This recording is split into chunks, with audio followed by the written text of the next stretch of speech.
just checked into the hotel. It's called Deen Amman Hotel and Suites. It's just in North Amman, which is about an hour drive away from the airport.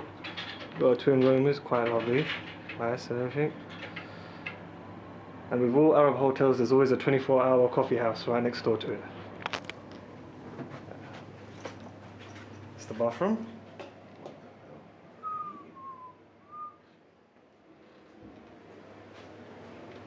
The phobes and the robes. There's a mirror. And inshallah the adhan goes off here at 5 o'clock, so we'll be hearing it. And apparently in Jordan, and especially particularly in Amman, the adhans are synced together by using radio. So we'll be hearing at 5 o'clock and Jamaat here is 5:30, and then we should be ready by 10 o'clock to go leave. It's already 3:30, possibly. So we're only going to get a few hours sleep till we get awakened again, and it's going to be quite a jam-packed day tomorrow. We're going to try and take it easy as possible, inshallah. And yeah, okay. Assalamu alaikum wa rahmatullahi wa barakatuhu.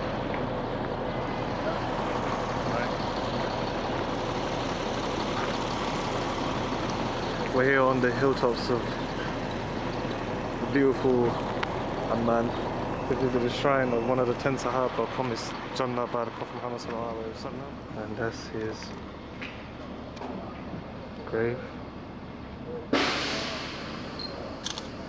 Ibn Abdul Rahman al-Auf, may Allah be pleased with him. One of the 10 Sahaba promised Jannah by Prophet Muhammad sallallahu alaihi wasallam. He was also a rich man who spent his wealth in the causes of Islam. He was also trusted with responsibilities from Umar ibn al-Khattab radiallahu anhu.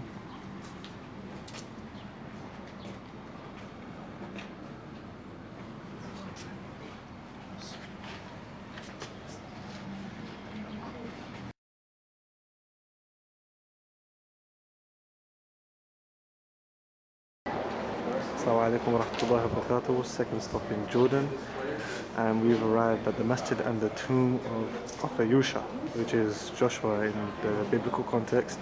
Basically, he's known as the young man of Musa alayhi salam, and the story behind it is when the Bani Israel were fleeing from Pharaoh, from Egypt, and to come to the Holy Land, Musa alayhi salam passed away, and basically Prophet Yusha, he took the lead of Bani Israel and leaded them.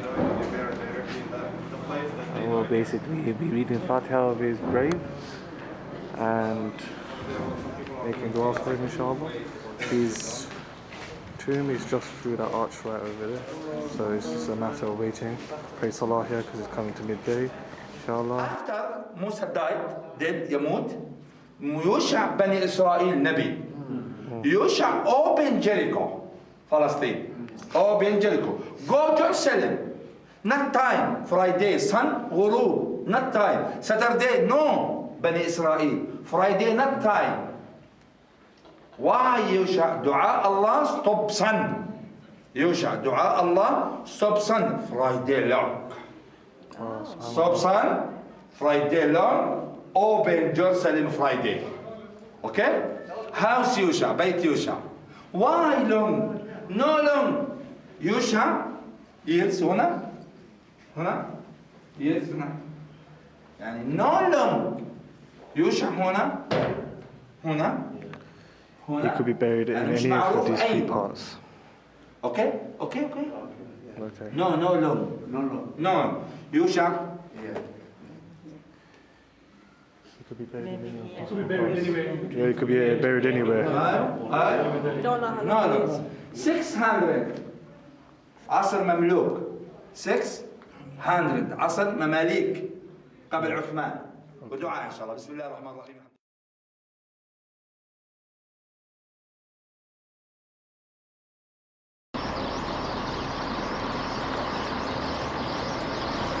We have just arrived at the masjid and the shrine of Prophet Shuaib alayhi salam, who is the father-in-law of Musa alayhi salam.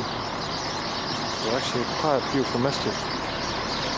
Can you hear all of that bird all the birds chirping, and he must be excited to see me. I'm joking.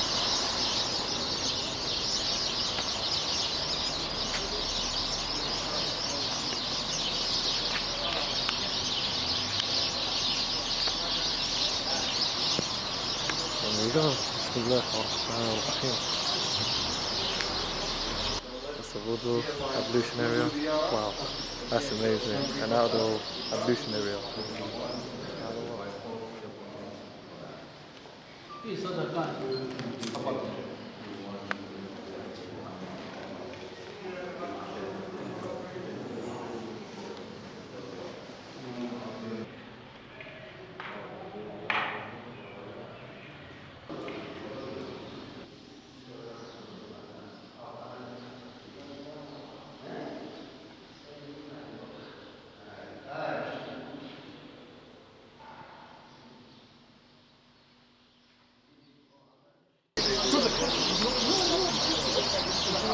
I just finished the Dhuhr Salah at the Masjid of Prophet Shu'aib alayhi salam. May Allah be pleased with him.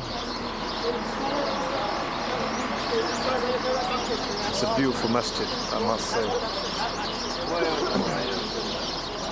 The thing about going around Jordan is every area that you go to has possibly 2 to 3 masjids in its locality, which is really handy.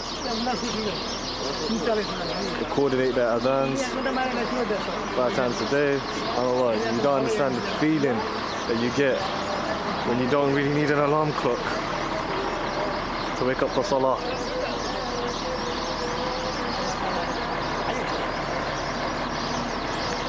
We're going to get back into the coach, and our next stop is the Dead Sea, inshallah, where we will also find out about the people of Lut alayhi salam.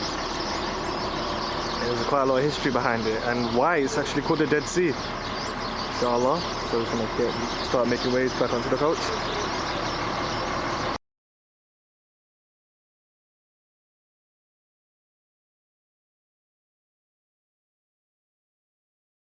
We arrived at the Dead Sea. Alhamdulillah. SubhanAllah. By the will of Allah, we've arrived at the Dead Sea.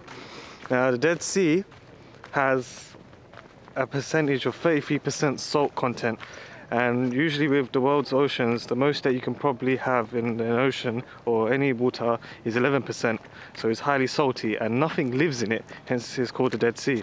And people, they do try to dive into the ocean, but it doesn't really work out for them because they end up floating because of the salt. The Dead Sea used to be a lot more, as in it used to consume more of the land and it used to fall up to the hill over there, but because it's starting to dry up and the water is being occupied as well, therefore the water resources ain't equally distributed. Jordan does produce Dead Sea products such as skin creams and salts, mineral salts. Yes, it's not your average ordinary salt that you get with Saksa when you go into Tesco's. Also around this area used to be the people of Lut alayhi salam, where they used to practice sin openly, and Lut alayhi salam tried to guide them to the path of Allah, but they seemed to refuse until the angels came down and advised Lut alayhi salam to leave with the people who believed. And he left with the people who believed on the accord that he would not look back. Unfortunately, his wife did look back and she was damned along with the rest of those cursed people. Bismillahirrahmanirrahim. We have arrived at Mount Nebo, and basically we're going to be climbing up all the way to that. Well, there's a lot more to it, there's another 2 levels. You see where Musa alayhi salam stood and viewed the Holy Land. There's quite a lot of dust in this place. One of the few places on earth where Allah actually spoke to Musa alayhi salam before he passed away, and it's said that he's been buried around here somewhere. So in a minute we're going to basically climb up the mountain and see where he stood and spoke to Allah.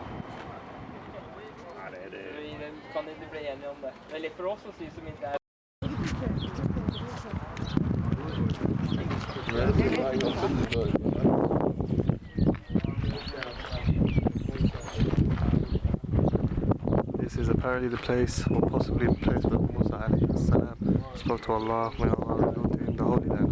Hast du sofort so gezückt? Überrascht geschaut.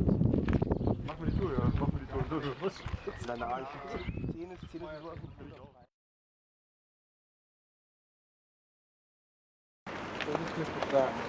Now we're following the chef to the entrance of the caves. And if you look at that there, Cave of the Seven Sleepers, Byzantine tombs, one mentioned in the Quran in the story of the seven sleepers. Let's go. SubhanAllah. There's quite a few caves around here, but we're going to the main one where the seven actually slept. Now, some people do mention that it wasn't actually seven, it was 6, and they had an animal with them, or 5 and they had animals with them, but Allah Alam knows best. Inshallah, we're going in.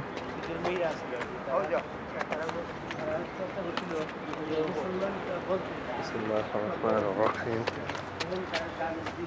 I got rocks for steps. These caves have existed from 2,000 years ago, at the time of Sayyidina Isa alayhi salam, Jesus. May Allah be pleased with him. Inshallah we'll be going in. Bismillahirrahmanirrahim. We're inside the cave.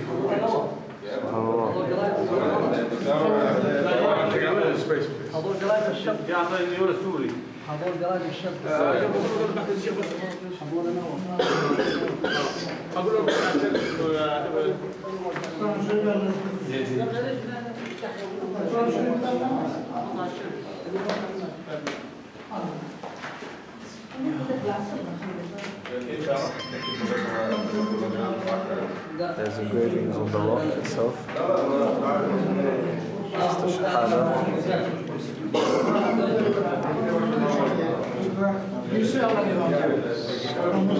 Quite a normal cave, and I think these are some of the utensils that they used to drink from and just to go about their everyday duties. I don't know. Piece back together. You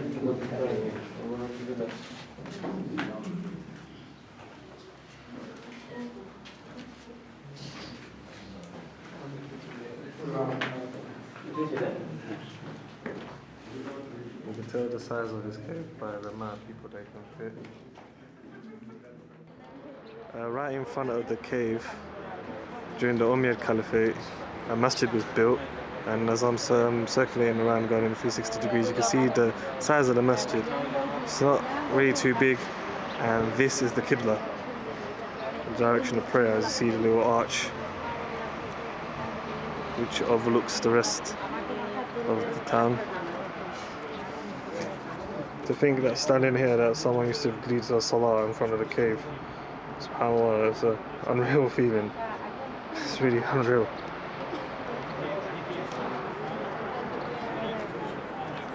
And this was the minbar where they used to give the khutbah. And in that hole over there, in the wall, they used to store or stack Qur'ans in the SubhanAllah. And above the cave is they built a masjid. Just to summarize everything that was said.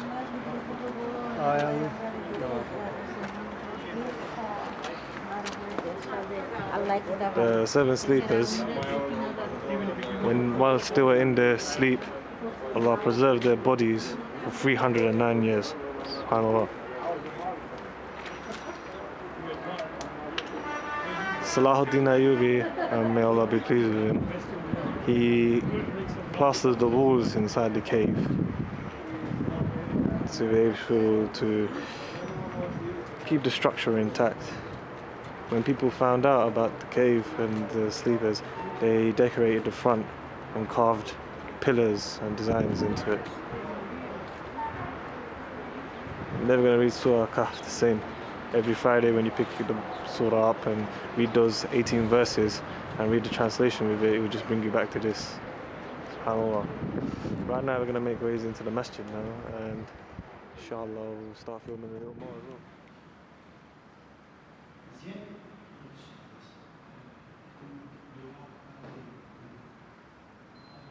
We're inside Masjid Kath. SubhanAllah, it's a beautiful masjid, like all the masjids in this land.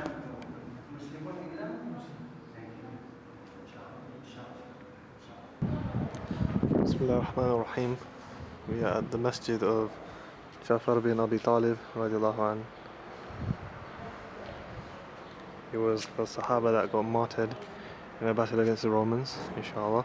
And we're going to be visiting his grave to make dua upon him. Allah grant him a high station in paradise. I mean, right now we're going to pray Dhuha Salah.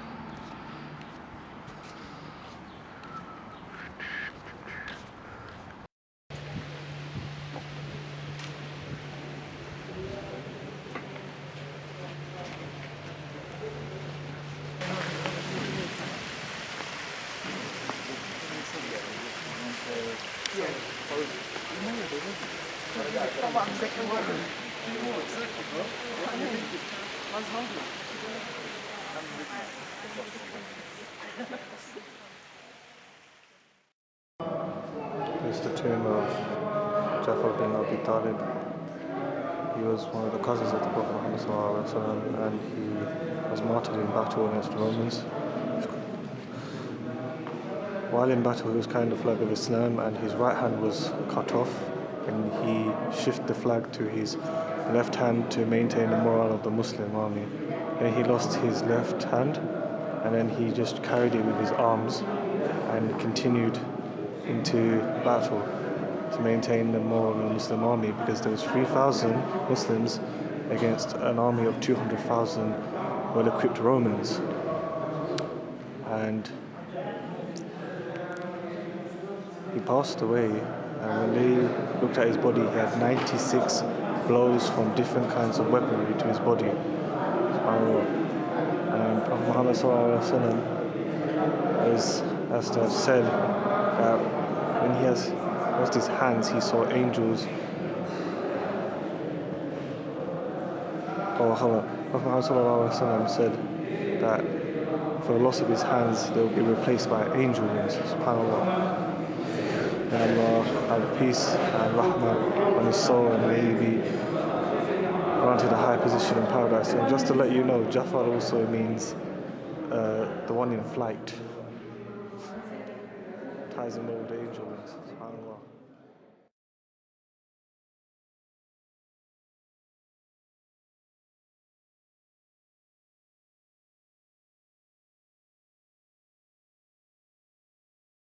Bismillah ar-Rahman ar-Rahim. This is the tomb of Zayd bin Harifa, who was also martyred in the battle with the Romans nearby this area in Mutah.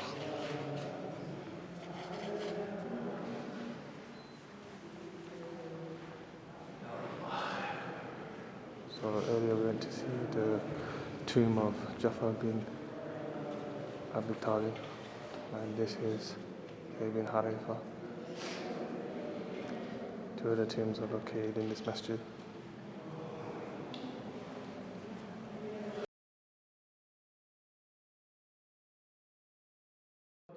تاريخ 16 جماد الأول سنة 8 هجري.